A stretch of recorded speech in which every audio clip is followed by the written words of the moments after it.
Bienvenue à Sujet Capital, un balado mensuel à propos de la gestion passive de portefeuille et de la planification financière et fiscale pour les investisseurs à long terme.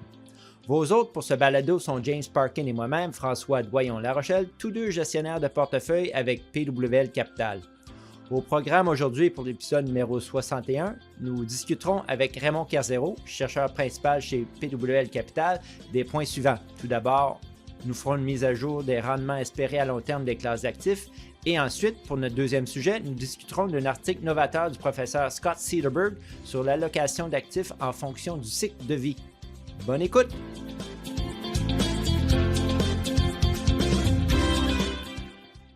Salut James, comment ça va aujourd'hui? Ça va très bien, François, et toi? Ça va très bien, merci. Donc, comme je l'ai mentionné dans mon introduction, on a invité aujourd'hui Raymond Kerzero, qui est chercheur principal chez PWL, pour nous aider à aborder les deux sujets qui nous occupent aujourd'hui. Donc, bonjour Raymond, c'est un plaisir de te retrouver sur le podcast. Merci beaucoup de l'invitation. Donc, pour notre premier sujet aujourd'hui, on aimerait revoir avec toi ta dernière mise à jour des hypothèses de planification financière avec tes estimations des rendements espérés des classes d'actifs et des chiffres de volatilité. Pour préciser à nos auditeurs, ce rapport est mis à jour 2 fois par année et la dernière version de ton rapport est maintenant disponible sur le site web de PWL Capital. Il va être aussi mis en ligne là, avec ce podcast. Donc, qu'est-ce qu'il y a de nouveau dans ton rapport cette année, Raymond? Moi, je pense avoir vu que tu as changé ta méthodologie pour estimer l'inflation. Est-ce que c'est correct? Oui, c'est exact. Je l'ai changé un petit peu. La raison en est que jusqu'à récemment, on utilisait l'évaluation des obligations à rendement réel pour estimer l'inflation future en combinaison avec d'autres facteurs. Or, le gouvernement fédéral a cessé d'émettre ce genre d'obligations-là, donc c'est devenu un petit peu problématique d'utiliser ces titres, les prix de ces titres-là et les rendements de ces titres-là pour estimer l'inflation future. Donc, à partir de maintenant, c'est uniquement basé sur, premièrement, la cible d'inflation de la Banque du Canada, qui est à 2 %, et puis l'inflation historique au Canada depuis 120 ans, qui, elle, est à 3 %. Donc, ça me donne une inflation estimée de 2,5 % plutôt que les 2,2 % qu'on avait l'année dernière. OK. Ray, peux-tu maintenant nous présenter les derniers chiffres concernant les rendements espérés pour les classes d'actifs qu'on utilise dans nos projections de planification financière et peux-tu également nous indiquer comment ces chiffres se comparent à ceux d'il y a un an? Absolument. Donc, pour un portefeuille à revenu fixe, il y a un an, le taux était de 4,2 %. Notre estimé courant en date du 31 décembre 2023 est de 3,9 %, donc une baisse de 0,3 %. Puis, c'est essentiellement déterminé par la baisse des taux des obligations. Et du côté des actions, on a au contraire une légère hausse du taux de rendement. Il ne faut pas oublier que c'est des rendements espérés nominaux, donc ça inclut le facteur inflation dedans. Donc, le taux de rendement espéré nominal pour les actions est passé de 6,9 à 7,1 %. Puis, dans le cas des actions, c'est principalement dû, une augmentation qui est principalement due à l'augmentation de l'inflation anticipée, qui se répercute directement là, sur nos rendements espérés d'actions nominaux. OK. Puis ça, c'est un panier d'actions internationales incluant Canada, US et des actions internationales pays développés et émergents, correct? Tout à fait, oui. OK. Puis ça, vraiment, c'est des rendements pour chaque classe d'actifs, comme tu viens de dire, mais à quoi ressemblent maintenant les rendements ou rendements espérés pour un portefeuille équilibré, là, 60 % actions puis 40 % obligations? Oui, portefeuille 60-40, donc lui, le rendement est inchangé par rapport à il y a un an. Il y a un an, on était à 5,8, on est au même point. OK. Effectivement, comme tu peux constater, les rendements espérés sur le revenu fixe ont diminué un peu. Par contre, les rendements espérés nominaux sur les actions ont augmenté, donc l'un compensant l'autre, ça revient du pareil au même pour un portefeuille équilibré. Donc 5,8 là. Oui. OK. Donc, Raymond, le portefeuille 60 % actions, 40 % obligations, tout le monde connaît ça sous le nom de portefeuille équilibré, là. historiquement, ça donnait un rendement espéré d'à peu près 85% du rendement d'un portefeuille investi à 100% en actions. Donc, Mm. c'est évident qu'un portefeuille 100% en actions va être beaucoup plus volatile. Donc, pour beaucoup d'investisseurs, 85% du rendement, pour beaucoup moins de volatilité, ça les aide à mieux dormir le soir. Est-ce que les dernières hypothèses appuient ce ratio-là? Oui, j'arrive à l'heure actuelle, pour mon portefeuille équilibré, j'arrive à, je crois, 82% là, du rendement du portefeuille 100% actions dans le cas d'un portefeuille équilibré. Donc, c'est très proche. Ça, Raymond, ça nous amène à notre sujet numéro 2. Et il y a de la recherche académique en économie financière qui a été récemment publiée par un groupe dirigé par le professeur Scott Cederberg de l'Université de l'Arizona aux États-Unis. Le plus récent article de recherche s'intitule « Au-delà du statu quo, une évaluation critique sur l'allocation d'actifs en fonction du cycle de vie ». C'est une traduction libre, si je peux le répéter en anglais. Là. « Beyond the status quo, a critical assessment of life cycle investment advice ». Fait que dans cet article, la principale conclusion, c'est que la plupart des investisseurs, qu'il s'agisse d'épargnants ou de retraités, devraient investir à 100% dans des actions largement diversifiées à l'échelle internationale. Et donc, c'est quand même très différent de ce qu'on recommande d'habitude, c'est d'avoir une portion dans le sécure, les obligations de grande qualité de courte durée, puis l'autre partie dans les actions volatiles, donc selon notre tolérance au risque, notre capacité de risque, donc notre profil en fait. Fait qu'aujourd'hui, on aimerait aborder les conclusions de ce rapport de recherche car ça remet vraiment en question la façon qu'on conseille les clients, de la façon que les portefeuilles devraient être investis pour le très long terme. Alors, peux-tu nous éclaircir là-dessus, Raymond? Moi, effectivement, avant que Raymond commence, là, je pense que c'est un sujet qui est super intéressant pour nos auditeurs. C'est pourquoi on va en discuter avec toi. Puis, Raymond aussi, on dirait que le débat sur la pertinence des obligations a aussi été relancé. Il y a un article récent du Globe and Mail qui cite notre collègue Ben Felix qui suggère à nouveau que la plupart des investisseurs devraient être investis à 100% dans les actions. Est-ce que c'est correct, ça, ce que je dis? Ben, en fait, je crois que c'est assez exagéré. Je ne suis pas vraiment d'accord avec cette conclusion-là. Je pense que les propos de Ben, autant dans l'article du Globe and Mail que les propos du groupe de recherche dirigé par M. Cederberg ou professeur Cederberg sont pas mal plus nuancés que ça. Donc, je pense que ça vaut la peine de s'arrêter et regarder un petit peu plus dans le détail la recherche qu'ils ont produite. Donc, pour justement aller un petit peu plus dans le détail, donc la première des choses, dernièrement, si on veut, le bruit des médias, c'est beaucoup concentré sur un article qui a été publié récemment, je crois que c'est à la fin de 2023. Mais en réalité, cet article-là se situait dans une suite. Il y a eu en fait 3 articles qui ont été publiés au cours des dernières années par exactement les mêmes auteurs. Je dirais que pour avoir vraiment un portrait exact et retirer le plus de bénéfices de ces recherches-là, c'est important de les placer dans leur contexte d'ensemble.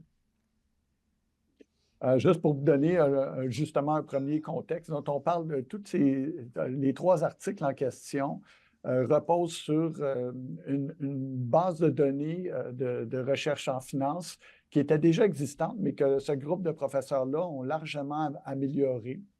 La base de données inclut pour 39 pays développés sur 130 années les rendements des actions dans les 39 pays, mais aussi les rendements des obligations gouvernementales, des bons du Trésor à court terme, puis aussi de l'inflation dans chacun de ces pays-là. Donc, ces chercheurs-là, si on veut, je m'excuserai l'expression, boucher des trous, ils ont vraiment paré à des lacunes qui existaient dans les données existantes de façon à mieux refléter l'expérience vécue par les investisseurs. Ils ont aussi utilisé des techniques de simulation pour extraire le maximum d'informations de ces données-là. Ouais, Raymond, je ne veux pas m'attarder nécessairement aux questions de méthodologie, à savoir comment ils ont réussi à recréer ou à créer cette base de données-là, mais peux-tu nous donner un exemple concret là, pour que nos auditeurs comprennent mieux?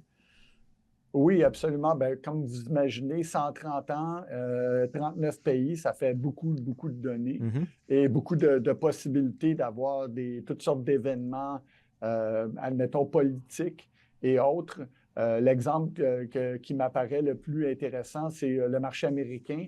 Lors du début de la Première Guerre mondiale en 1914, dont qu'on a décidé de fermer à ce moment-là. Il a été fermé de juillet à la mi-décembre, si je me rappelle bien, donc genre 4 mois et demi. Donc, c'est vraiment un événement de marché où ça complique pas mal les données parce qu'on se dit, bon, ben, quel a été le rendement en juillet, quel a été le rendement en août, puis ainsi de suite. C'est vraiment un problème. Raymond, comment est-ce qu'ils ont fait pour surmonter ces difficultés? C'est exactement. Donc, c'est là que c'est important de comprendre un peu l'ensemble de leur méthode de travail avant de passer aux résultats. Donc, la première des choses qu'ils ont fait, dans ce cas-là en particulier, c'est un bon exemple. Ils ont seulement calculé un rendement sur 4 mois et demi. Donc, ils ont dit de juillet à décembre 1914, le rendement était de X. Je ne connais pas le chiffre, mais le rendement était de temps. Donc, ils ont regardé quels étaient les prix dans le marché au moment où le marché a été fermé. Ils ont regardé les prix à la réouverture des marchés, puis ils ont calculé un rendement à partir de ça. Et ils n'ont pas fait d'hypothèse sur les rendements intérimaires pour les mois intérimaires. Par contre, ce qui leur permet de parer à ce problème-là, c'est que c'est la technique de simulation qu'ils utilisent. Ils utilisent une technique de simulation qu'on appelle Block Bootstrap, qui permet d'extraire le maximum d'informations de ces données-là. Là, je vais faire encore un aparté. Quand on regarde ça, 130 ans de données, c'est pas tant que ça. La plupart des données historiques au départ ou de l'analyse historique des rendements boursiers était basée sur une centaine d'années. La base de données la plus connue est celle de Roger Ibbotson, qui commence en 1926. Donc, ça va faire bientôt 100 ans. Ça peut paraître beaucoup, 100 ans, mais quand on y pense, il n'y a pas beaucoup de périodes de 30 ans à l'intérieur de 100 ans. Effectivement. Donc, c'est vraiment important d'augmenter ça sur 39 pays pour aussi se débarrasser un peu du biais qu'on a, parce que parmi les 39 pays, certains pays ont performé de façon extraordinaire. Les États-Unis ont été le grand gagnant de l'économie mondiale des 150 dernières années. Donc, certainement, les États-Unis ont des rendements exceptionnels. Mais aussi, j'aimerais mentionner que le Canada est un des pays les plus performants à tout le moins sur les dernières 120 années. Et plusieurs autres pays. Donc, on peut être biaisé en regardant simplement les rendements de la bourse américaine parce que ça a été tout à fait exceptionnel, mais ça ne tient pas compte que les États-Unis ont été les grands gagnants. Est-ce qu'ils vont être les grands gagnants ou est-ce qu'un investisseur canadien investissant dans son propre marché va être le grand gagnant des prochaines 100 années? On ne peut pas en présumer. Peux-tu maintenant partager un peu les résultats avec nous, Raymond? Oui, absolument. Donc, on va y aller un peu dans l'ordre chronologique. Le premier papier qui a été publié il y a un peu plus de 2 ans étudie le risque, mais d'une façon différente de la façon qu'on le regarde traditionnellement. Normalement, quand on regarde les risques en bourse, on parle de volatilité. Ou même de ce qu'on appelle, je n'ai pas trouvé vraiment de bons mots en français, mais ce qu'on appelle le drawdown, ou je dirais en français le risque de voir la valeur financière de l'investisseur diminuer de façon substantielle. Ce serait pas mal ça. On regarde l'évolution de la valeur du portefeuille, puis tout à coup, le portefeuille atteint un haut, puis là, tout à coup, il se met à baisser de valeur. C'est ce qu'on appelle le déclin significatif. Dans le fond, c'est une extrapolation du risque de volatilité. Eux sont arrivés avec une autre mesure de risque. C'est tout simplement le risque de perdre de l'argent sur le long terme. Donc, on parle du risque de perdre de l'argent ajusté pour l'inflation. Parce que 100 quand j'ai commencé ma carrière en 1989, puis 100 aujourd'hui, ça n'achète pas tout à fait le même panier de biens. Donc, sur le risque de perdre de l'argent à long terme, sur 30 ans, ajusté pour l'inflation. Donc, c'est la nouvelle définition. Quel est ce risque? Alors, eux, ce qu'ils disent, c'est que la grande conclusion du premier papier, puis ça contredit un peu comment je dirais, l'idée qu'on devrait tout avoir en action. Ils arrivent que le risque d'investir dans les actions, c'est sur le long terme est substantiel. Ce n'est pas négligeable.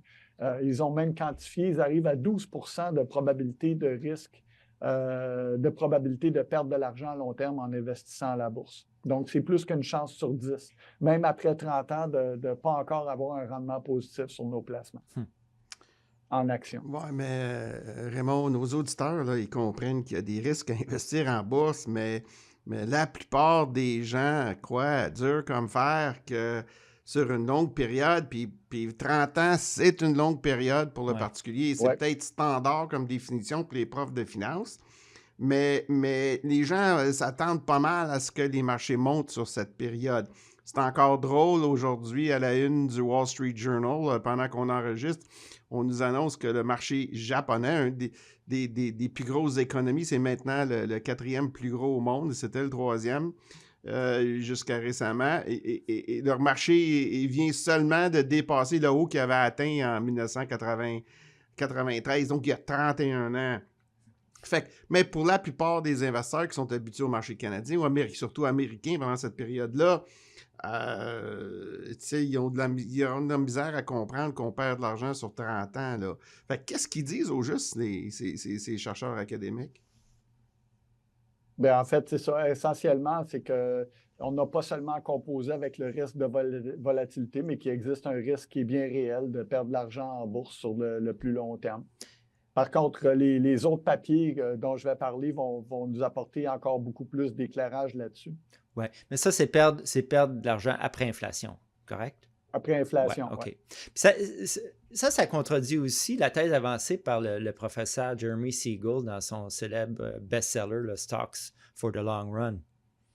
Tout à fait d'accord, oui. En effet, le professeur Siegel, lui, essentiellement basé sur la performance des actions américaines sur plus d'un siècle, mais également, il regarde certains autres marchés, mais son étude n'est pas faite de façon aussi systématique que l'étude du professeur Cederberg. Okay. Je pense que Cederberg a vraiment poussé la recherche pas mal plus loin. Dans le cas de Siegel, il met une emphase très forte sur le marché américain. Puis comme je vous l'ai dit, les États-Unis, au point de vue économique, ça a été ils ont été les grands gagnants du dernier siècle et même plus. Ouais. Donc, cette conclusion-là, ça pousserait beaucoup d'investisseurs, Raymond, à penser qu'ils devraient juste investir dans les actions américaines. Là. Tout à fait. Ben oui, c'est tout à fait intéressant. Les actions américaines, c'est sûr que si on pouvait être certain qu'elles continueraient de performer de façon aussi extraordinaire dans les prochaines années, ce serait vraiment parfait. Le problème, c'est quand on investit, on est dans un contexte d'incertitude.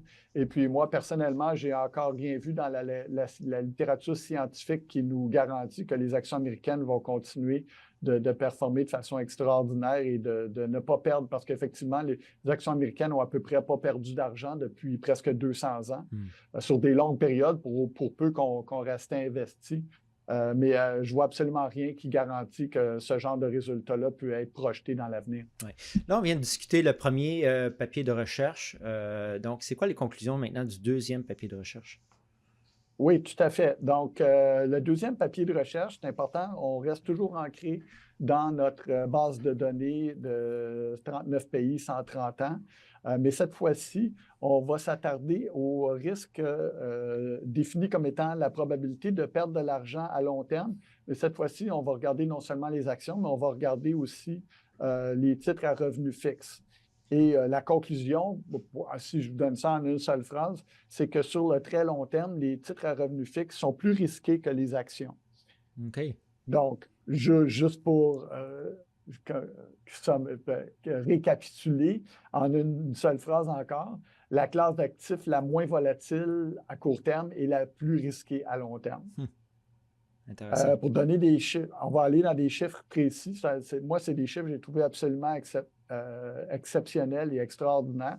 Donc, la probabilité de perdre de l'argent sur 30 ans pour les obligations du Trésor à court terme, donc du papier avec des échéances de 3 mois, 37 Oh, OK.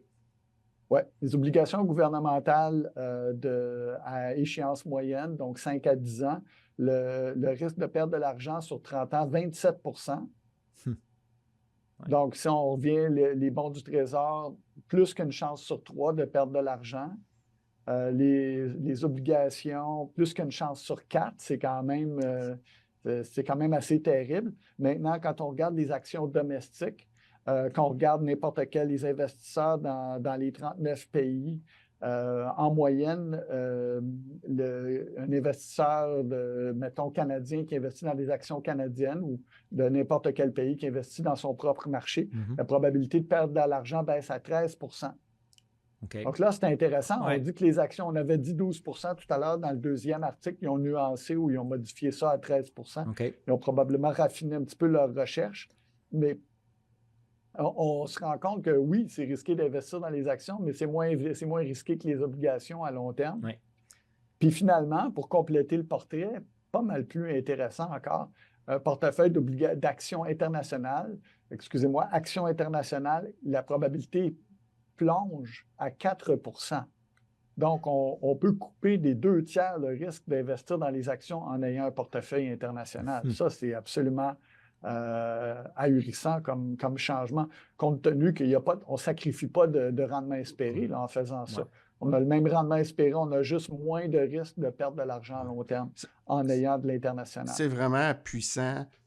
Effectivement. Et j'aimerais souligner, on en parle depuis qu'on produit notre podcast, que les gens avec leur portefeuille d'actions devraient être investis de façon internationale, très diversifiée et pas juste dans son marché domestique, mais que ça réduise de 2 tiers de risque de perte d'argent. C'est vraiment un avantage majeur pour les investisseurs. Donc, c'est pas mal plus juste maintenant de dire que sur 30 ans, à 4 %, c'est très faible d'avoir une perte. En termes réels, on parle toujours. Oui. OK. Dans les comptes d'investissement traditionnels, là, les obligations de bonne qualité sont considérées comme des actifs sûrs. Les recherches du professeur Cederberg concluent par contre que les obligations ne sont sûres qu'à court terme, mais qu'à long terme, l'inflation tue le rendement réel des obligations. En fait, il affirme que les bons du Trésor et les obligations sont beaucoup plus risquées à long terme. C'est exact, vraiment? Oui, c'est exact, mais il faut nuancer. Hein. Là, on parle à un groupe d'économistes de finance, un groupe de professeurs de finance. Donc, pour eux, le court terme, c'est 10 ans aussi. 10 ans, c'est pas du long terme pour eux. Rappelons-nous, François et James, nous-mêmes, on travaillait ensemble dans la première décennie du siècle présent. Et puis, les actions essentiellement produit à peu près 0 rendement pendant cette période-là, tandis que les obligations ont performé de façon assez correcte de 2000 à 2000 jusqu'à la fin de 2009, alors qu'on a eu 2 très grands marchés baissiers, celui qui a succédé à la bulle des .com, à l'éclatement de la bulle des .com, et suivi, le marché a eu à peine le temps de se remettre de ça, qu'il a subi à nouveau la crise financière de 2008. Ouais. Alors, le long terme, ça peut être long en maudit. Hein? Donc, c'est une nuance quand même assez importante. Là. Raymond, maintenant, on devrait peut-être passer au troisième papier de recherche qu'on a. Qu'est-ce que ça dit, celui-là? Là? Oui. Alors, troisième papier, cette fois-ci, on adopte une nouvelle définition du risque. Donc, nos auteurs proposent de définir le risque comme étant la probabilité de manquer d'argent avant de décéder. Donc, on se met vraiment dans la peau d'un investisseur individuel, justement, qui investit, qui épargne, qui met de l'argent de côté et puis qui investit dans le but de pourvoir à sa retraite essentiellement quand il n'y aura plus de revenus d'emploi. Encore une fois, on fait une simulation. Par contre, là, cette fois-ci, la simulation est plus large. On ne fait pas juste simuler les rendements des actions, des obligations et des bons du Trésor et de l'inflation. On simule la vie des investisseurs. Donc, on simule la vie d'1 million de couples, donc 1 million d'hommes et femmes, de couples hommes et femmes sur 39 pays. À chaque fois, dans chaque scénario, le couple épargne 10 de son revenu de l'âge de 25 ans jusqu'à 65 ans, auxquels on présume qu'ils prennent leur retraite. Donc, à partir de dépasser l'âge de 65 ans, ils retirent 4 de leur portefeuille pour financer leur mode de vie, et ce, indexé pour l'inflation. C'est important de mentionner ici que dans l'étude, donc, les chercheurs simulent non seulement les marchés financiers, mais ils simulent aussi le risque de mortalité de nos couples, et ils simulent également le risque d'emploi. Donc, ils ont introduit une variable qui permet de simuler des pertes d'emploi. Donc, au moment où on perd de l'emploi, on arrête d'épargner pendant ce moment-là. Donc, tout ça est introduit. Puis aussi, dans les couples, il y en a qui vont décéder de façon prématurée, il y en a qui vont décéder avant la retraite. Donc, c'est tout basé sur des tables actuarielles. Ouais. Donc, c'est extrêmement bien fait. Donc, pour continuer, donc ça, c'est un peu le tableau, la trame de fond. Maintenant, qu'est-ce qu'ils vont faire? Ils vont, dans ce papier-là, ils vont comparer 5 stratégies de placement. Donc, la première stratégie, c'est d'investir 100% en bons du trésor à court terme. OK. La deuxième, c'est d'avoir un portefeuille 60-40, donc 60% actions, 40% obligations. Le portefeuille classique. Classique, oui. Puis stable, toute la vie, hein, à partir de 25 ans jusqu'au décès du deuxième époux. Ensuite, on va avoir la stratégie 120 moins l'âge. Donc, par exemple, au début, quand nos jeunes tourtereaux investissent leur portefeuille à l'âge de 25 ans, ils vont avoir 95%, donc 120 moins 25, 95% en actions et 5% en obligations. Et puis, à chaque année, le pourcentage d'actions va être réduit pour augmenter le pourcentage d'obligations. Donc, ça, c'est notre troisième stratégie. Et puis, il nous reste la quatrième stratégie, c'est 100% actions domestiques. Et finalement, la cinquième stratégie, c'est 50% en actions domestiques et 50% en actions étrangères. OK. Donc, il ne faut pas oublier, dans chacune de ces simulations-là, le couple peut être de n'importe quelle nationalité, canadien, néerlandais, australien, peu importe. Mais il y a autant de simulations pour toutes les nationalités. Oui, 1 million de couples, c'est pas juste 1 million de couples américains, là. C'est de toute nationalité. OK. Exactement, exactement. Donc, ça nous donne vraiment une vue d'ensemble. Ça donne vraiment une étude qui a, disons, à tout le moins une prétention à une certaine universalité. Ça ratisse large. Ça ratisse large, oui, tout à fait. Et il nous propose, maintenant, on a cinq stratégies de placement, et il nous propose 5 critères de performance pour évaluer l'efficacité de ces stratégies-là. Les 5 critères, c'est la richesse au moment de la retraite. Il y a la richesse au moment du décès du second époux, ou autrement dit l'héritage qui est laissé. Troisièmement, il y a le revenu à la retraite, le revenu de remplacement à la retraite, qui est généré par le portefeuille. Ensuite, il y a ce qu'on appelle en anglais le drawdown, donc le déclin, les pertes importantes de richesse ou de patrimoine lorsque, admettons, une grande baisse de la bourse. Et finalement, le risque de survivre à son argent, donc le risque de ne plus avoir d'actifs financiers ou d'actifs en portefeuille au moment avant de passer l'arme à gauche. Ouais. Ça fait bien du bon sens tout ça, Raymond, mais c'est quoi les résultats? Donc, les résultats, la plupart des résultats ne sont pas très surprenants, mais je vais garder le résultat plus surprenant pour le dessert à la fin.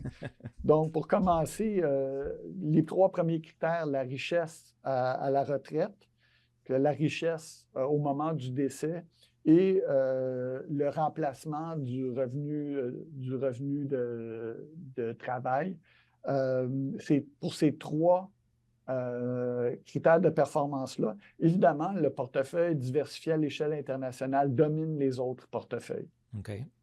c'est pas très surprenant. Un portefeuille 100% actions, on s'attend que ça va être plus rentable qu'un portefeuille, soit un portefeuille équilibré ou un portefeuille investi en bons du trésor. Ouais. Ça, c'est assez clair.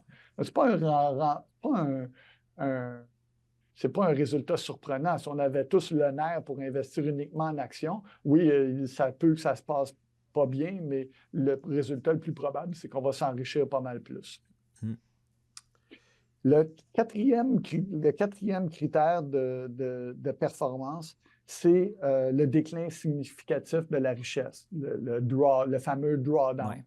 Là encore, le résultat n'est pas très surprenant. Un portefeuille 100% en actions est beaucoup plus risqué qu'un portefeuille équilibré ou évidemment un portefeuille en bons du trésor. Un portefeuille en bons du trésor, la valeur bouge à peu près pas. Un portefeuille équilibré, la valeur va fluctuer, mais beaucoup moins qu'un portefeuille investi 100% en actions. Ouais. Donc, encore là, on a un résultat. On sait que si on est investi 100% en actions, le portefeuille va être plus volatile et puis il va y avoir des périodes où on va subir des pertes quand même assez cuisantes, là. Donc, il faut s'attendre à ça. Donc, pas de surprise là, mais je vous avais promis un résultat un petit peu plus, comment je dirais, surprenant ou controversé pour le cinquième critère de performance. Donc, le risque de survivre à son argent. Dans ce cas-là, le portefeuille d'actions, 100% actions diversifié à l'international. Donc, on disait 50% domestique, 50% international, domine tous les autres. Et c'est vraiment là qu'est la question, puis que là, il y a des gens qui clament qu'on devrait, entre guillemets, investir uniquement en actions. Ouais. Et donc, effectivement, sur le très long terme, c'est pour minimiser le risque, selon les hypothèses qu'ils ont mis en place, pour minimiser le risque de survivre à notre argent. Oui, le portefeuille 100% actions diversifiées à l'échelle internationale est le plus performant. Pour moi, Raymond, je suis pas mal d'accord avec tous ces éléments de conclusion de ce rapport. Ces résultats me semblent tout à fait logiques. Jusqu'à présent, en fait, je n'ai pas de grande surprise. C'est juste qu'il faut avoir une mentalité de voir les choses sur le très long terme. On en parle souvent dans notre podcast. Les portefeuilles qui seraient entièrement investis en actions, y compris des actions internationales, ça va générer des rendements plus élevés à long terme. Mais le risque et le rendement sont liés, on en parle tout le temps. Il est donc normal de s'attendre à un meilleur rendement si on prend plus de risques. Tout à fait. Mais là, la façon que tu l'abordes, tu définis le risque comme étant la volatilité. Donc oui, la volatilité, ça existe, il ne faut pas le nier. Puis comme être humain, on y est sensible, c'est normal. Puis on n'a pas nécessairement tous envie de vivre avec un portefeuille qui fluctue. S'il fluctuait toujours à la hausse, ça irait toujours, mais malheureusement, on n'a pas tous envie de vivre avec le stress d'un portefeuille qui peut fluctuer à la baisse de façon extrêmement importante. Donc oui, c'est une définition, mais l'autre définition de survivre, le risque de survivre à son argent est minimisé par un portefeuille entièrement d'actions diversifiées internationales. C'est quand même un résultat assez nouveau, à mon avis. Oui, puis c'est vraiment là, je pense, l'enjeu principal là, pour nos clients. Là. Survivre à son argent. Absolument, François. Ouais. Le risque de longévité est une question très importante, en particulier pour les personnes qui ont généré un patrimoine important et qui se sentent financièrement à l'abri, mais qui ont une espérance de vie plus longue en conséquence. L'actuaire Fred Vettès, l'ancien actuaire en chef chez Morneau Sébeco, qui produit beaucoup de recherches sur la retraite, l'année dernière a publié un graphique intéressant dans le Globe and Mail où on pouvait simuler les longévités pour les femmes et pour les hommes. Et lui mentionnait que les gens qui sont financièrement à l'aise, ils ont moins de soucis, moins de stress, ils mangent mieux, donc ils ont des espérances de vie plus longues. C'est notre clientèle, on le voit, ils vivent de plus en plus longtemps après. On pense tous qu'une femme, c'est 84 ans, puis un homme de 80, mais pour nous, dans la clientèle, on voit 90 et plus souvent. Là. Donc, effectivement, le risque de longévité, c'est un risque important, puis le risque d'inflation aussi, c'est un risque important. Donc, peut-être qu'on devrait regarder, par contre, l'autre question cruciale, c'est bien beau comme résultat, Mais je pense qu'il faut se poser la question du pourquoi. On obtient ces résultats-là. Et puis, c'est intéressant, le professeur Cederberg, en entrevue, a livré un peu plus de détails sur les raisons que lui il voit à cette performance quand même exceptionnelle-là des actions diversifiées à l'international. La première raison est assez évidente. C'est que les actions ont un rendement espéré beaucoup plus élevé que les titres à revenus fixes. Bon, lui, il estime le rendement espéré réel des actions à peu près à 4 fois celui des obligations. Moi, je dirais plus 3 fois, mais disons qu'on peut être négociable. Donc, ça, c'en est un. De toute évidence, à long terme, le fait d'investir de façon soutenue dans un actif qui a un rendement espéré plus élevé, il y a des bonnes chances que les bonnes choses risquent d'arriver, hein, c'est certain. Par contre, il y a d'autres raisons qui entrent en ligne de compte que vous allez peut-être trouver intéressantes. La deuxième que je vois, ou plutôt qui mentionne, c'est que les actions en général, puis les actions diversifiées à l'international ont tendance à avoir un comportement de retour vers la moyenne. Et ça, c'est très important.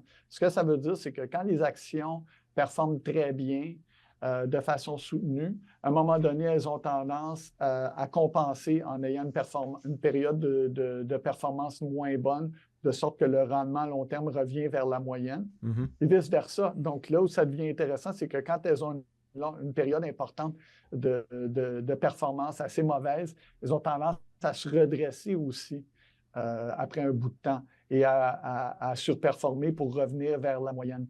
Puis ça, ce comportement-là, il l'observe chez les actions, mais il ne l'observe pas chez les obligations. Puis c'est vraiment un facteur important qui favorise les obligations comme qui favorise les actions par rapport aux obligations puis aux bons du Trésor comme placement à long terme. Donc, si je comprends bien, un couple qui investit au long de sa vie dans un portefeuille diversifié à 100% en actions internationales a moins de risques de manquer d'argent que s'il investit dans un portefeuille équilibré. Ceci est le cas même s'il maintient une proportion 60% en actions et 40% en obligations tout au long de leur vie, ou qu'ils commencent avec 100% en actions et qu'ils réduisent progressivement les actions au profit des obligations au fur et à mesure qu'ils avancent en âge. C'est correct? Oui, tout à fait, juste. C'est une bonne conclusion basée sur toutes les hypothèses qu'ils ont mis en place, là, évidemment. Puis chaque fois que tu as une étude qui est faite, il y a une méthodologie qui est en place, puis il y a des hypothèses sous-jacentes, mais c'est exactement la conclusion à laquelle ils arrivent. OK. Je te mentionnais les raisons qui expliquent cette surperformance-là des actions diversifiées internationales. On en a mentionné 2, il en reste 2 aussi qui sont importantes également. Le fait qu'on parle d'un portefeuille d'actions qui est diversifié à l'international, selon toute vraisemblance, les actions internationales fournissent à l'investisseur une protection contre l'inflation domestique. Donner un exemple, comme Canadien, admettons qu'il y aurait un gonflement ou une augmentation importante du taux d'inflation dû, admettons, à une crise du logement qui est spécifique au Canada, mais qui n'arrive pas dans les autres pays. Donc, l'inflation augmente beaucoup au Canada, mais pas à l'extérieur du pays. Bien, le fait d'avoir des actions internationales, ça fournit une certaine protection contre ce risque-là. Puis, la dernière, et non la moindre, depuis plusieurs décennies, les investisseurs, que ce soit des particuliers ou des investisseurs professionnels, ont tendance à présumer que quand les actions vont planter ou qu'il va y avoir des marchés baissés dans les actions, les obligations vont donner des rendements positifs. Or, ce que le groupe du professeur Cederberg avance, c'est qu'au contraire, sur le long terme, la corrélation, à court terme, c'est vrai que la corrélation entre les actions et les obligations est plutôt basse et parfois négative. Mais sur le long terme, la corrélation entre les actions et les obligations est plutôt élevée et mentionne même qu'on pourrait atteindre jusqu'à 0,5 de corrélation. Et ça, ce que ça veut dire, c'est que sur le long terme, les obligations ne donnent pas une très bonne protection contre les mauvaises performances des actions. Raymond, ce que je trouve intéressant dans ce rapport de recherche, c'est qu'on peut le regarder ou l'envisager sous l'angle de l'épargne. Puis la recherche démontre, et leur modèle est basé sur 10% du revenu brut d'épargne entre 25 et 65 ans. mais ils disent qu'ils ont fait des simulations, puis si, ça c'était avec 100% en action, 50% domestique, 50% international. Mais si on avait une politique de placement qui était répartie entre les obligations et les actions, puis qu'on réduisait le pourcentage en actions au fil que les gens vieillissent, et ils ont trouvé que selon des normes de régime de retraite américaine, à cotisation déterminée, les gens devraient épargner 41% de plus, donc 14,1% de leur revenu brut.